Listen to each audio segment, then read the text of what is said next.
இயேசுவுக்கே புகழ். இயேசுவில் பிரியமானவர்களே, இன்று நம் ஆண்டவர் எசாயா 41 அதிகாரம் 13 வசனத்தினூடாக இவ்வாறு நம்மோடு பேசுகின்றார். ஏனெனில் நானே உன் கடவுளாகிய ஆண்டவர், உன் வழக்கையை பற்றி பிடித்து அஞ்சாதே, உனக்கு துணையாயிருப்பேன் என்று உன்னிடம் சொல்பவரும் நானே.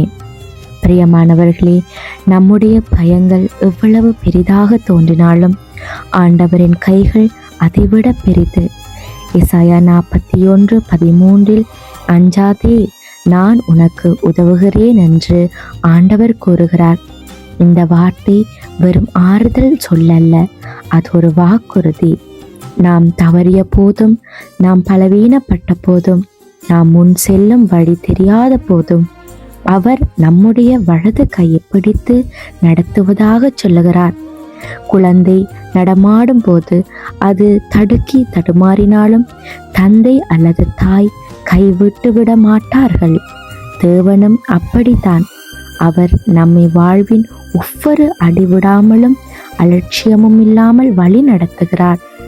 வாழ்க்கை எப்போதும் எளிதல்ல. சில நாட்களில் நமக்குள் உயிர் இல்லாதது போல படலாம். ஆனால் அந்த சூழ்நிலைகளுக்குள் நம்மை நிமிர்த்தும் ஒரு குரல் எப்போதும் நம்மோடு இருக்கும். அஞ்சாதே, நான் உனக்கு உதவுகிறேன் என்ற ஆண்டவர் எங்களை பார்த்து சொல்ல கொண்டிருக்கிறார். இந்த உதவி மனித உதவியைப் போல வரம்புகள் கொண்டதல்ல. இது பரலோகத்திலிருந்து வரும் உதவி, நிஜமான வழிகாட்டுதல், சாமர்த்தியத்தை அளிக்கும் சேர்க்கை, சரியான நேரத்தில் திறக்கப்படும் கதவுகள், சமாதானத்தை வழங்கும் குரல். எனவே இன்று ஆண்டவர் உங்கள் கையை பிடித்திருப்பதை நினைவில் கொள்ளுங்கள். நீங்கள் வழி தெரியாமல் நின்றாலும், நீங்கள் மனம் உடைந்திருந்தாலும், அவசர முடிவுகளின் நடுவில் இருந்தாலும், உங்கள் கையை விட்டுவிடாத தேவன் உங்களோடு என்றும் இருக்கிறார். சற்று கண்களை மூடி சிந்தித்து பார்ப்போமா?